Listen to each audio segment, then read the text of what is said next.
we have a mafia group leading this country right now. The politicians which are now at power, the Social Democrat Party, they basically are, many of them have huge problems with the law. So they want to push all these reforms just to not have problems anymore with the law.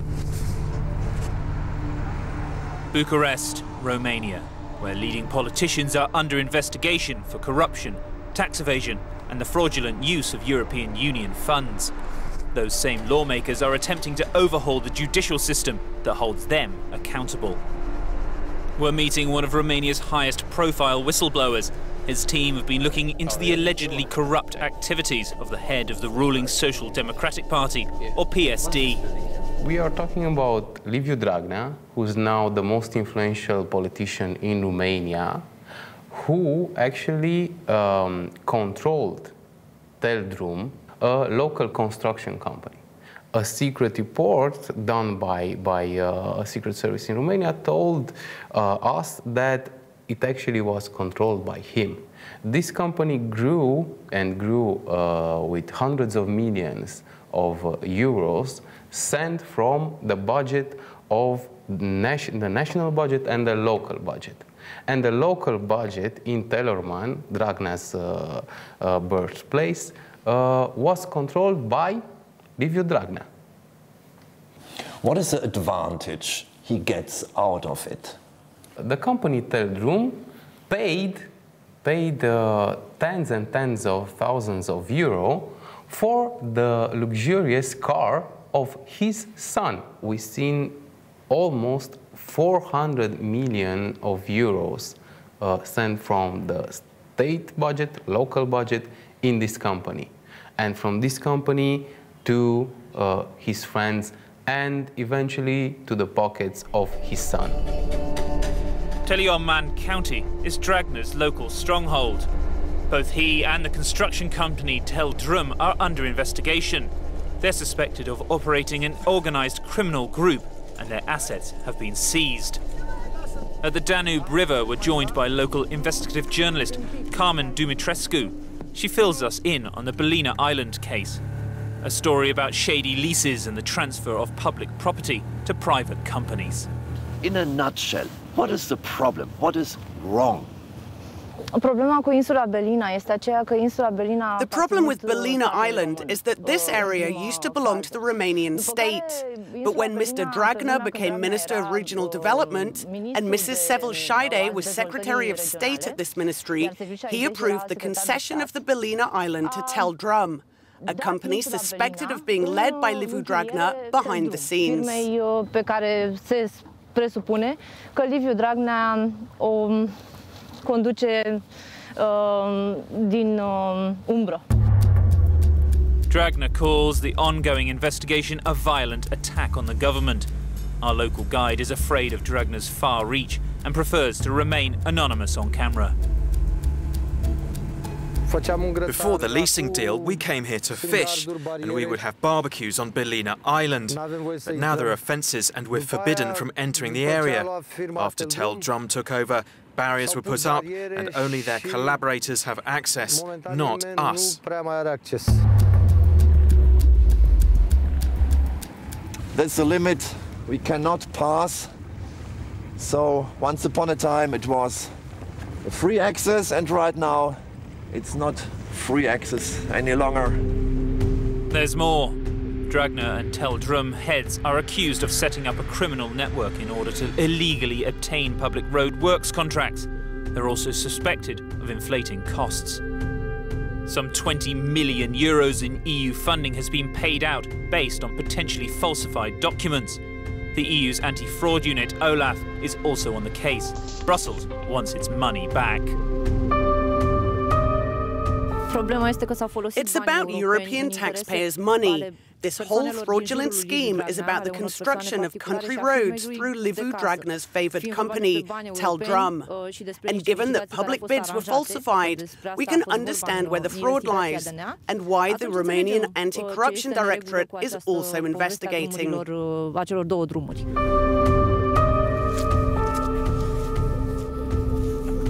Our next stop is Târnu Măgureli, Dragnea's hometown.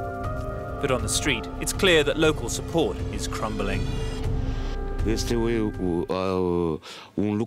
a very good thing to bring down this moustached man who mocked the whole district of Târnu and brought us poverty. I'm 53 years old and I can't find a job. There are no jobs here because of them. They mocked this country and they mocked us, and we keep voting for this PSD party who mocks us. This is why our kids leave the country. This is the reason for this whole situation, and we need to regain our dignity and show some backbone to take them down.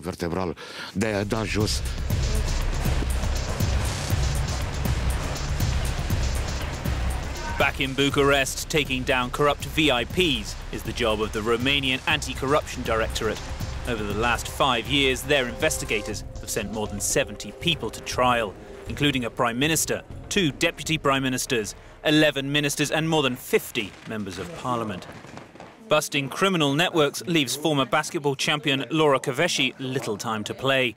But she's still got quick reactions, blowing the whistle on government proposals to overhaul the justice system. The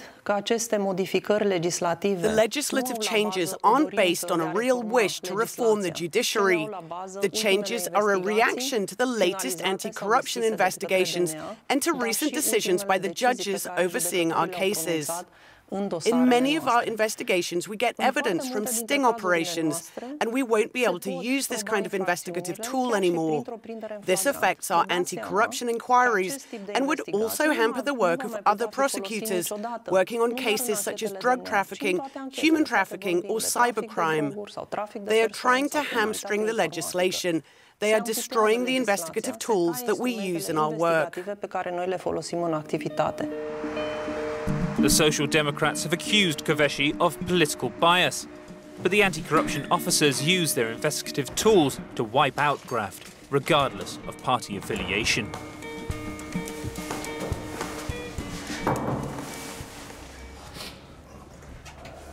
Hello. Architect Șerban Marinescu was part of a team tendering for a public contract in Râmnicu Vâlcea, a town ruled by Conservative Mayor Emilian Francu. When they were asked for a bribe, the architects called the Anti-Corruption Bureau, and together they set a trap. We won the national contest. We did our project. We delivered the project. And then at some point this guy came and said, you should give me 10% only because this is my city.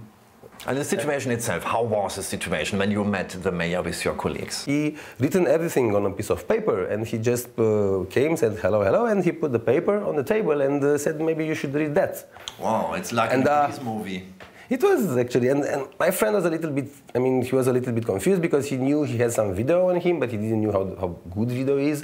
So he was always struggling to get the paper filmed, and he said he read the paper and he said, yeah, okay. We'll do this, and then the guy completely relaxed and he started speaking and told us what the good things we are going to do if we are partners. The corrupt mayor was jailed, meaning that there's still hope in Romania. That's why these people are calling their anti-corruption protest the March of Hope. But there is also fear.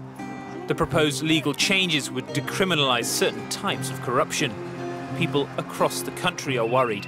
We met one man who walked for 11 days to reach the capital just for today's big protest. Why you are carrying the European flag? Pentru că România aparține Europei. We carry the European flag because Romania is part of the European Union, and I don't want an unfair demarcation between Romania and the EU, between West and East. We're part of the European Union, and we want to stay there. Suntem mândri că suntem europeni, suntem mândri că facem parte din comunitatea europeană și vrem să rămânem acolo. By foot, by car, by bus, by plane, by train, groups are converging on Bucharest for the demonstration. We will check where they are from and what they will tell us. We are on the train station of Bucharest.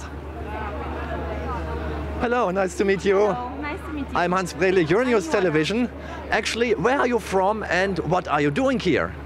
We are from Sibiu, Transylvania, the center of Romania, and we basically came here for a national protest. So we don't want to be a democracy just on paper. We really wanted to act and it's important for the justice to be independent in order to have a real democracy. So we don't want to become the next Poland or Turkey. Outside the ruling party headquarters, people say the reforms are tailor-made to protect Dragnea and his network from criminal prosecution. The laws allow for control over the judiciary, for political control over the judiciary, and this means that all the corrupt figures in the ruling coalition can and could be possibly free of being prosecuted and sentenced.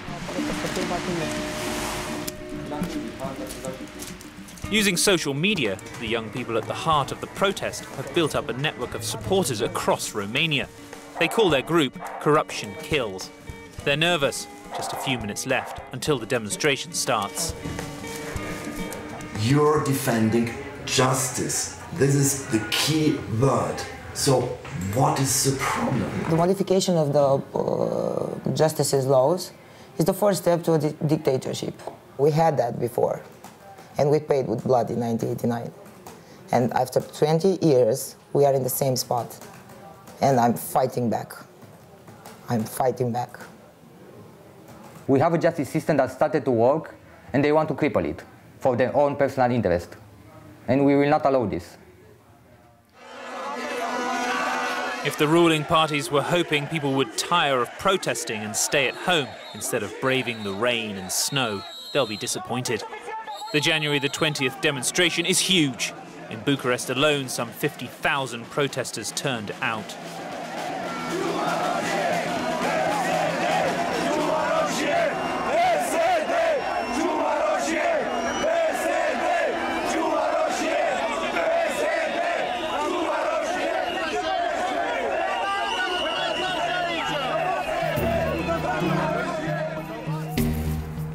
The European Commission and the Council of Europe have both expressed concern about Romania's proposed reforms, but Bucharest is pressing ahead. PSD leader Dragnea did not respond to our request for an interview, but Serban Nicolae, the party's Senate Speaker, agreed to talk. He says the Anti-Corruption Bureau is linked to Romania's secret service. If you conduct your investigation using secret protocols, common teams between prosecutors and officers from the Secret Service. This is deep illegal, this is deep part of the abuse, this is probably like a cancer for the society. And that's undermined the credibility of the judiciary action, especially in the anti-corruption fight. Is there a need to change, in your opinion, the head of this anti-corruption agency here in Romania? If she considered that she did nothing wrong by using secret protocols or secret rules of procedure, she should go. Why the authors of corruption offenses should not be taken longer to pre-trial detention? If you have a corrupt person, a high-rank official, you don't have to arrest that person. You have to gather evidence. The preventive arrest is not the sanction. It's like a way to show the power of the prosecutors. It's like a street judgment. If the people saw a high-rank official cuffed with the hands put like this in front of the camera in the middle of the night, some people feel some kind of satisfaction, and like in antique Rome of gladiators in the arena. But this is not a judicial system. This is revenge, this is political fight, this is abuse, this is also corruption. The majority of judges and prosecutors oppose the proposed reforms. That includes Lucia Zaharia, a member of the Romanian Judges Forum. We met at a trendy restaurant where artists hang paintings depicting their dreams of a better future, of a country bathed in sunshine, a harsh contrast with today's reality. Zaharia says the judicial reforms were adopted without proper consultation, but the lack of transparency is not her only criticism. The amendments of the judiciary laws introduce a kind of liability for judges and prosecutors that extend too much. They can be sanctioned. Sanction that goes further to the dismissal from the office. Personally, I feel vulnerable, and I think every judge and prosecutor will feel the same. Since our interview, the Constitutional Court has scrapped the controversial issue of judges' liability. The explanation of why Romanians started to take to the streets can be found here at the Colectiv club. In 2015, a fire killed 64 people. A failure to enforce fire safety rules combined with alleged corruption led to the Corruption Kills movement. Mumu survived the fire. Boys and girls tried to run off the club, and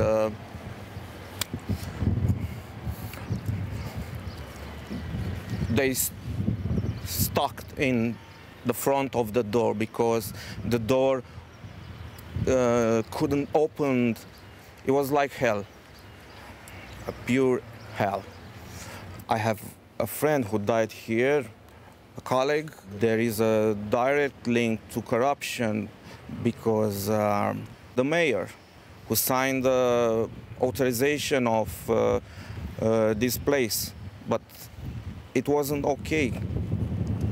Those people behind me, many of them died in the hospitals because the medical system here in Romania was corrupt. I want justice. This is my only claim, justice. We're just waiting like a